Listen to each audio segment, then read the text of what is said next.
Around Dodge City and in the territory on West, there's just one way to handle the killers and the spoilers, and that's with a U.S. Marshal and the smell of Gunsmoke.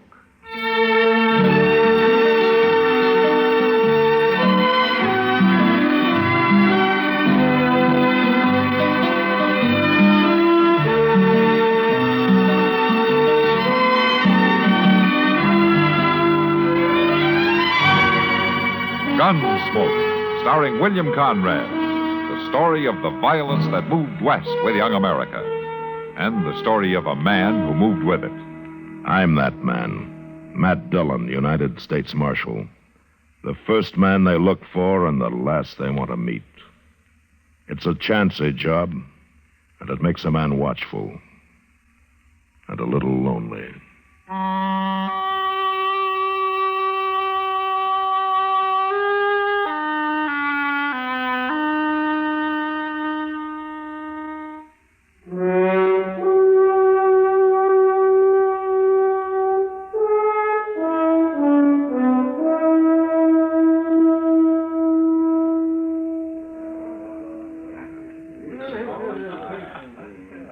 There he is, Matt. That's Harry Pope at the bar there. Little short fella? Oh, yeah. Where did you tell me he's from, Kitty? Boston, or near there. Oh, he's a long way from home. Well, he told me his wife died and he wanted to move someplace else. So he came out here about 4 months ago and built himself a little sod hut out in the prairie. Planted some corn. He's trying to raise a few pigs. That's all. Uh-huh. And you say he's scared to death, huh? Yeah, that's what he told me. Well, maybe it's all in his head. Come on, Matt. Walk over with me, huh? Okay.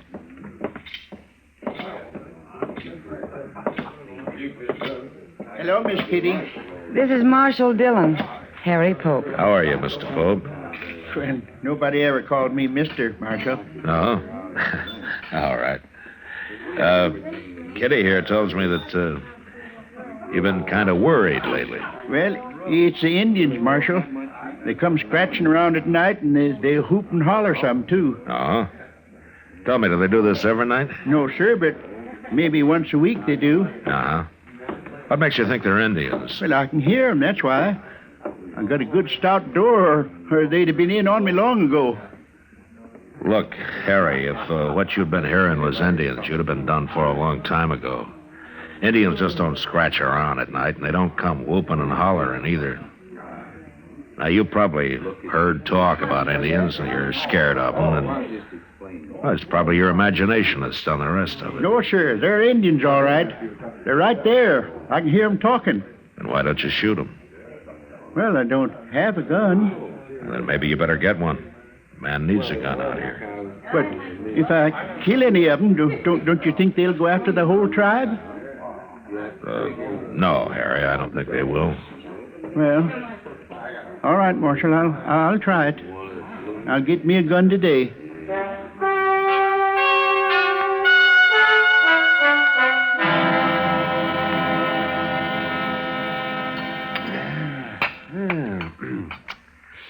Say, I nearly forgot, Matt. Chester said not to wait for him. He'd have supper later. No, what's he doing, Doc? He's talking. Talking? To a girl, Matt. A pretty girl, too. And he was doing all the talking when I left. She just stood there, shaking her head. Smart girl. Oh, I don't know, Matt. Marshal Dillon? Oh, hello, Honeyman. You know Doc Adams here, Ned Honeyman. How are you, Doc? Why don't you sit down? Yeah. Marshal, you know that new fella, Harry Pope? Pope? Yeah, I met him a couple of days ago. Why? He killed Joe Carter last night. He what? Carter's worked for me a long time. He was one of the best friends I ever had. We buried him this morning. What, did they have a fight? Pope shot him in cold blood, that's all. Out near that hut of his. Blasted Easterner. I'm looking forward to seeing him hung. Were you there, Honeyman? No. Earl Brandt was there. He brought Joe's body back to the ranch. Brandt works for you, too, doesn't he? Yeah, but not as long as Joe. Now tell me what happened. I did. Pope murdered Joe Carter. They were riding by that dirty little sodbuster's hut last night, and he come out and shot Joe and killed him. Maybe it was a mistake, Honeyman. You don't kill men by mistake, Marshal. Now, are you going to arrest him? Well, I'll ride out there first thing in the morning.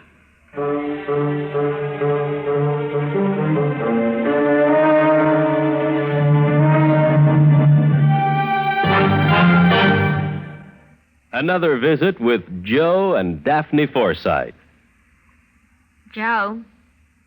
Joe, stop reading that paper and talk to me. I'm listening. Go ahead.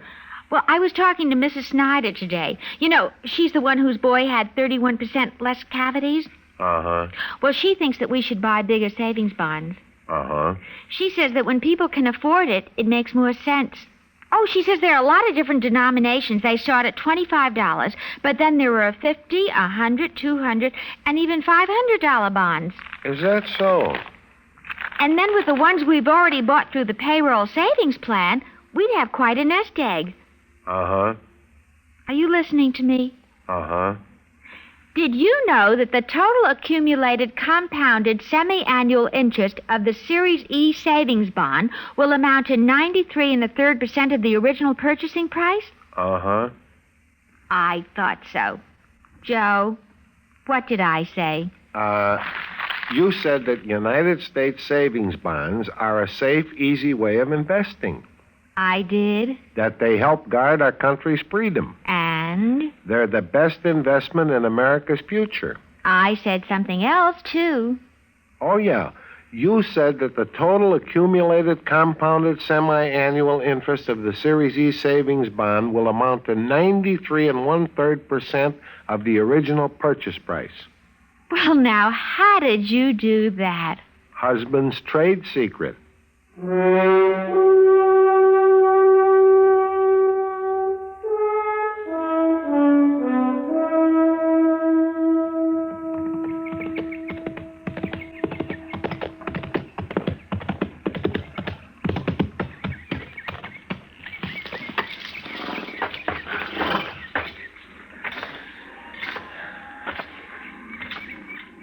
Hello, Marshal. Harry? Well, Marshal, them Indians was back again, all right. Not for last. But I came outside and shot at them like you said, and they rode off. And I just hope the whole tribe don't come after me now. Harry, how many Indians were there? Just two. That's all I saw, anyway. Now, you say you shot at them. Did you hit them? And I couldn't tell. It was too dark. I tried to, though. Tell me what happened, huh? Well, sir, I heard him just like before. But this time they put a couple of shots in my hut there. I opened the door a little, and I heard one riding off right over that way. I took a couple of shots at him, and then the other one started shooting at me from somewhere. So I ducked inside again and waited. But they didn't come back. They weren't Indians. Well, you always keep saying that, Marshal, but I know better. They were two men who worked for Ned Honeyman. One of them, Joe Carter, you killed. Earl Brandt was the other man. He took Carter's body back to the Honeyman Ranch. Oh, my. I'm afraid you made a bad mistake, Harry. Oh, but how'd you know about this, Marshal? Ned Honeyman told me. Well, he could be lying. No, Honeyman has his faults, but lying isn't one of them. Harry, has there been any trouble between you and these men? Oh, no, sir. I hardly know them. Oh, they've ridden by a few times, that's all, but I wouldn't have shot at him if I'd known who there was. Except it couldn't have been. They were shooting at my hut first. It just don't make no sense at all. You going to arrest me, Marshal? Look, Harry, the Indians that you've been hearing around your place don't exist. Indians just don't act that way. But I believe that you think you've been hearing them. Now, maybe it's getting worse with you, and so the other night you heard those men riding by and you just started shooting. You think I'm crazy, don't you? Well, I don't think you intentionally murdered Carter, if that's any help. Then you ain't going to arrest me? No, I'm not. Not now. I'm going to talk to Brandt and Honeyman.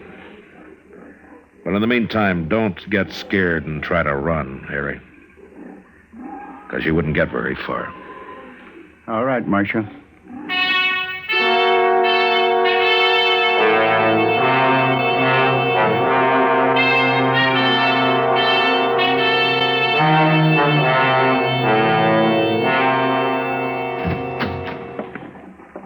Marshal. This here's Earl Brandt I brought with me. Marshal, I figured you'd want Brandt's report for the trial. me and Carter was good friends. I aim to see that Yankee sodbuster hung. All right, Brandt, tell me about it. There's nothing to it, Marshal. Me and Carter was riding past his place, and he come out and started shooting at us. He killed Carter. I took a couple of shots at him and drove him back inside that hut of his. And I packed Carter onto the ranch. Will you swear to that in court? Why shouldn't I, Marshal? That little murderer been telling you something else? Yeah. He thought he was shooting at Indians. Indians? Why, that miserable dog. You weren't there, Honeyman. How do you know what happened? Brandt told me what happened. Who else would have shot Carter? Brandt, why do you think Pope shot at you? Well, I don't know, Marshal. He's crazy, I guess. Is that all? That's enough, isn't it? He killed Joe Carter. What difference it make? The difference between murder and something else? Well, bring him in here and ask him. I'll beat the truth out of him if he lies. He isn't here. What? I didn't arrest him. Why not, Marshal? He said he thought they were Indians, and I believe him. Marshal, no man can kill a friend of mine and claim he thought he was shooting Indians. Now, if the law won't see justice done, we will. I'm warning you, Honeyman. You try to kill Pope, and I'll arrest you. And if you do kill him, you'll hang for it. We're wasting time. My guess is you and Carter have been hounding that man, making him think there have been Indians after him. Why? Are you trying to drive him out of the country? Your talk gets crazier all the time, Marshal. For the last time, Marshal. You going to do anything about Carter's murder? It wasn't murder, Honeyman. Don't you see that? He's dead, and Pope shot him. That's all I know. That's all I need to know. Come on, Brandt.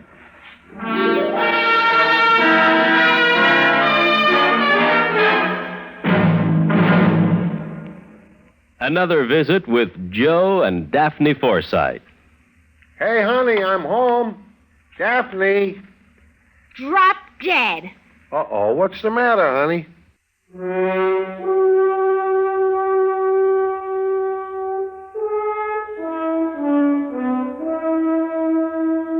That afternoon, I rode out to see Pope. It was a bad situation, and I did a lot of thinking about it. There was only one solution I could figure out, and I wasn't sure that would work. I found Pope weeding a few miserable rows of corn that he'd planted out in front of his hut. Well, you told me a lot, Marshal, but I don't understand it all. Look, Harry, I don't know why they did it, but Carter and Brandt were the Indians that you thought you heard. I know. You what? Well, I figured that you know what Indians are like and that you wasn't lying to me, so it must have been Carter and Brandt. Oh.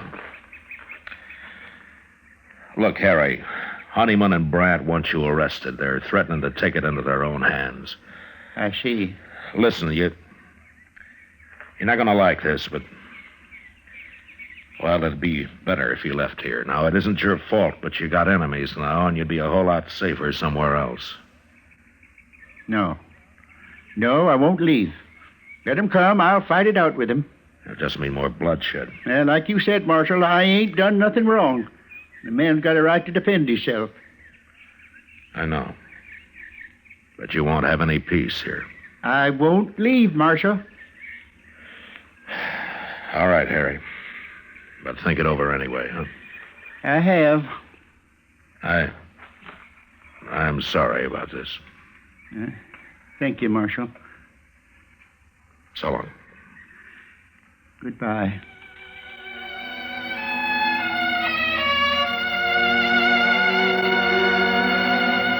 Pope went back to weeding his corn, and I rode off past his little hut and around the narrow bluff he'd built it against. I'd gone maybe a half a mile beyond when I heard 2 rifle shots behind me. I turned and raced back to the bottom edge of the bluff where I dismounted and walked up to where I could see around it. And just then I heard a horse coming along the trail, and I stepped back and waited. Whoever it was had passed within a few feet of me.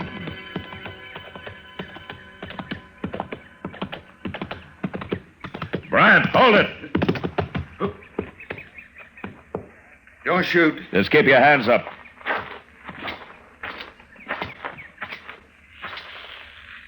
Now throw one leg over and slide off, slow.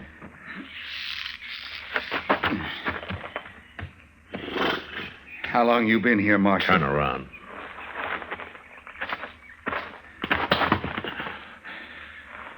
right, you can put your hands down now. I might as well tell you, Marshal. I just shot that Yankee sodbuster. Well, that's something to be real proud of, Brent. He killed a friend of mine. Pope meant no harm to either one of you. What were you trying to do to him, you and Carter? We were just having a little fun. Fun? Well, we'd have a drink or two and ride over now and then, give him a few war whoops. He'd just sit in his hut and shake. One night I sneaked up to the door and I could even hear him crying inside. He was sure scared that time. Well, that must have been a lot of fun. Not as much as next day when we'd ride back and hear all about how the Injuns was after him. Yeah. He'd been all right if he hadn't gone and bought himself a gun. I advised him to. You did? I'm sorry if I spoiled your fun, Brent. Carter's dead because of you. Does Honeyman know about this? I told him I was going to get Pope, is all. And he agreed? Well, he just said he sure hoped somebody'd get him. All right, Brent, let's go bury him. I ain't gonna bury him. Let him rot. Brent, you'll bury him or I'll bury both of you. Now, you take your choice. Sure.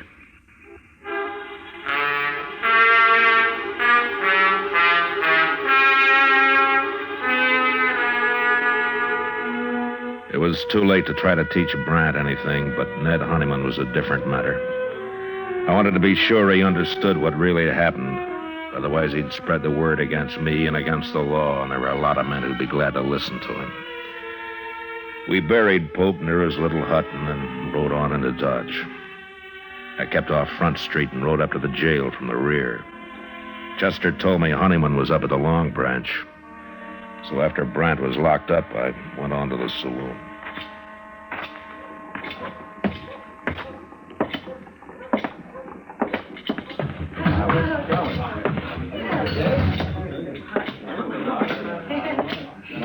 Hello, Honeyman. What do you want, Marshal? I've been talking to Brant. He's told me the whole story. Where is he, anyway? He told me that he and Carter had been having fun, as they called it, with the Pope, making him think they were Indians. I don't believe it. But even if they had, is that reason enough to kill a man? Pope was acting in self-defense. He wouldn't have shot Carter otherwise. It was a mistake, but Carter brought it on himself. I don't believe it. Honeyman, do you want law in this country or don't you? Well, maybe that depends on who's representing it. That doesn't matter. The law's the same. The law says you can't kill a man and go free, doesn't it? It says you can't murder a man. Who decides which it is, Marshal? You or me? Well, I'd like you to decide this time, Honeyman. All right, Marshal. Go arrest Pope and get him hung. That's how I decided. Pope's dead. You wanted him killed. He's been killed. What do you mean? You said this morning you'd take justice into your hands, didn't you? Well, yes, but... He was out weeding that little patch of corn of his he planted, and he took 2 rifle bullets in the back. Who did it? Are you satisfied, Honeyman? Is that how you wanted it? Well, All Pope had was a sod hut and a few pigs. He didn't know what this country was all about. He might have learned, but your friends got him so scared that he'd sit in his hut and cry. But, Marshal, And then one night he loaded his gun and went outside to fight. It took a lot of courage, Honeyman, for a man like Pope, but he did it. And today I told him that he'd better leave his place, that you and Brant had threatened him and had given him trouble.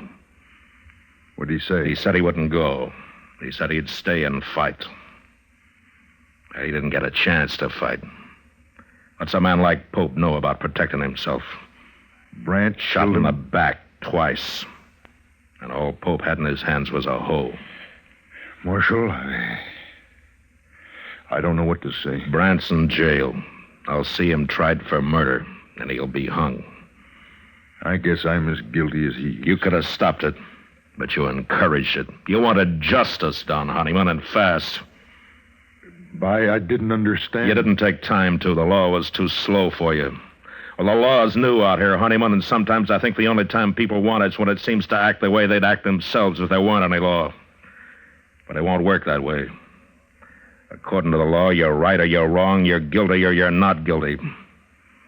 Oh, people out here are having a hard time accepting that, but there won't be much law till they do. And men like Pope will go on dying, no matter how many brants get hung for it. Marshal, I'm not very proud of what happened. Would it help the law if I get up in court and take my share of the blame for this? I don't know, Honeyman. But it might. And I'll do it. Good. Good night, Marshal. Good night, Honeyman.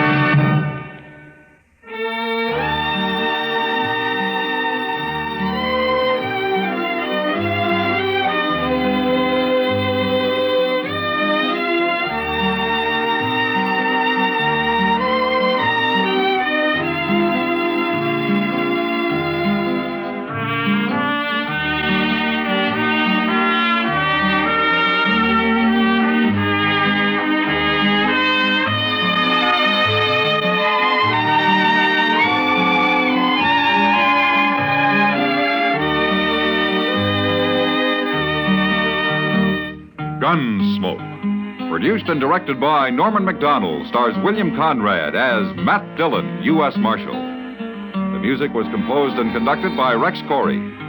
Sound patterns were composed by Ray Kemper and Bill James. Featured in the cast were Parley Baer as Chester, Howard McNear as Doc, and Georgia Ellis as Kitty.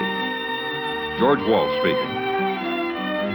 Join us again next week for another story of the western frontier of America in the 1870s on Gunsmoke.